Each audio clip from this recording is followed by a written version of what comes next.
কোন অঙ্কে ভবানীপুর ও নন্দীগ্রাম দুই আসনেই শুভেন্দু। পশ্চিমবঙ্গ বিধানসভা নির্বাচনে ডামাডোলের মাঝেই আজ সবথেকে বড় ব্রেকিং নিউজ। অবশেষে জল্পনার অবসান। বিজেপির প্রথম দফায় প্রার্থী তালিকা প্রকাশ হতে রাজ্য রাজনীতিতে যেন বিস্ফোরণ ঘটল। গেরুয়া শিবিরের তুরুপের তাস বিরোধী দলনেতা শুভেন্দু অধিকারী। কিন্তু চমকটা ঠিক কোথায়? চমক হলো রাজ্যের বর্তমান মুখ্যমন্ত্রী মমতা বন্দ্যোপাধ্যায়ের খাস্তালুক ভবানীপুর এবং নন্দীগ্রামে দুটি কেন্দ্র থেকেই লড়ছেন শুভেন্দু অধিকারী। এখন এক বড় প্রশ্ন, কেন বিজেপি এই কৌশল নিল এবং এর ফলে আগামী 23 এপ্রিল ও 29 এপ্রিলের নির্বাচনে কি প্রভাব পড়তে পারে। সোমবার বিকালে দিল্লি থেকে বিজেপির কেন্দ্রীয় নেতৃত্ব যখন 144টি আসনের প্রথম প্রার্থী তালিকা ঘোষণা করলো, তখন থেকেই রাজনৈতিক মহল শোরগোল। একদিকে যেমন খড়গপুর সদর থেকে দিলীপ ঘোষের নাম ঘোষণা করা হয়েছে, তেমনই নজর কেড়েছে ভবানীপুর ও নন্দীগ্রাম কেন্দ্র। শুভেন্দু অধিকারী, যিনি 2021 সালে নন্দীগ্রামে মমতা বন্দ্যোপাধ্যায়কে পরাজিত করে জায়ান্ট কিলার হিসেবে উঠে এসেছিলেন, তিনি এবার সরাসরি মমতাকে ঘিরে নিয়ে তাকে চ্যালেঞ্জ ছুড়ে দিলেন।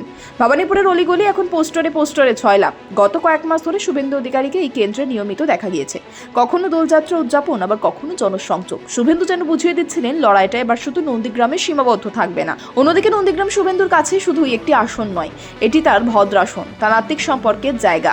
গত 4 বছরে সেখানে কৃষি, যোগাযোগ ও স্বাস্থ্য পরিকাঠামোয় যে উন্নয়ন হয়েছে তার খতিয়ান দিয়ে তিনি ইতিমধ্যেই প্রচার শুরু করে দিয়েছেন।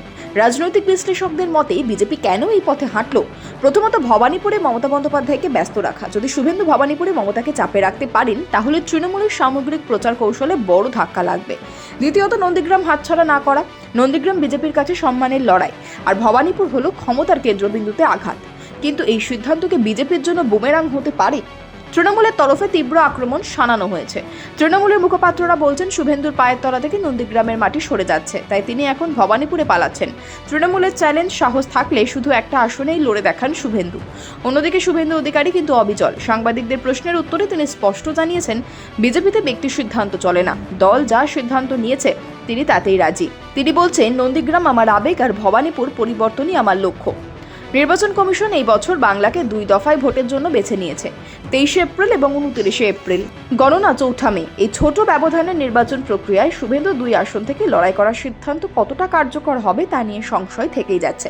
কারণ দুটি আলাদা জেলা এবং দুটি আলাদা রাজনৈতিক প্রেক্ষাপটে একই সঙ্গে প্রচার চালানো শারীরিক ও মানসিক উভয় দিক থেকেই বড় চ্যালেঞ্জ। বঙ্গ রাজনীতির ইতিহাসে 2 আসন থেকে লড়ার ঘটনা নতুন নয়, কিন্তু যখন লড়াইটা হয় মমতা বন্দ্যোপাধ্যায় বনাম শুভেন্দু অধিকারীর মতো হেভি ওয়েটদের মধ্যে, তখন তার গুরুত্ব বেড়ে যায় বহুগুণ। শুভেন্দু জানেন, যদি তিনি ভবানীপুরে জয়ী হতে পারেন তবে তা হবে বিজেপির জন্য এক ঐতিহাসিক জয়। আর যদি নন্দীগ্রাম ধরে রাখতে পারেন তবে তিনি প্রমাণ করবেন নন্দীগ্রাম আজও তাঁরই দখলে। এটি একটি পলিটিক্যাল জুয়া, যার ফল জানা যাবে 4 মে। এদিকে শুধু শুভেন্দু বা মমতা নয়, এই নির্বাচন আরও উত্তপ্ত হতে চলেছে বাম কংগ্রেস জোটের উপস্থিতিতে। ছাত্রনেতা কলতান দাশগুপ্ত থেকে শুরু করে বিকাশ রঞ্জন ভট্টাচার্যের মতো প্রবীণ নেতৃত্ব সবাই এবার ময়দানে। যদিও প্রধান লড়াইটা যে তৃণমূল বনাম বিজেপিতেই হতে চলেছে তাতে কোনো সন্দেহ নেই। নন্দীগ্রামের গত 4 বছরের উন্নয়নের খতিয়ান এবং ভবানীপুরের প্রতিটি ওয়ার্ডে বিজেপির নতুন ওয়্যার রুম, সব মিলিয়ে প্রস্তুতি তুঙ্গে। বিজেপি ভবানীপুরে জয়ের জন্য তাদের রণকৌশল তৈরি করে রেখেছে। 70 নম্বর ওয়ার্ডের চক্রবেরিয়া রোডে তৈরি হয়েছে বিজেপি নির্বাচনী কার্যালয়। এখান থেকেই ঠিক করা হচ্ছে কিভাবে মমতা বন্দ্যোপাধ্যায়ের ক্ষমতা ছিনিয়ে নেওয়া যায়। শুভেন্দু অধিকারীর এই ডাবল লড়াই কি পারবে রাজ্য বিজেপির শাসন কায়েমের স্বপ্ন পূরণ করতে, নাকি মমতার ক্যারিশমার কাছে আবারও ধরাশায়ী হবে গেরুয়া শিবির? উত্তর দেবে বাংলার মানুষ। আপাতত আমাদের নজর থাকবে নন্দীগ্রাম আর ভবানীপুরের প্রতিটি গলি আর ভোটের ময়দানে।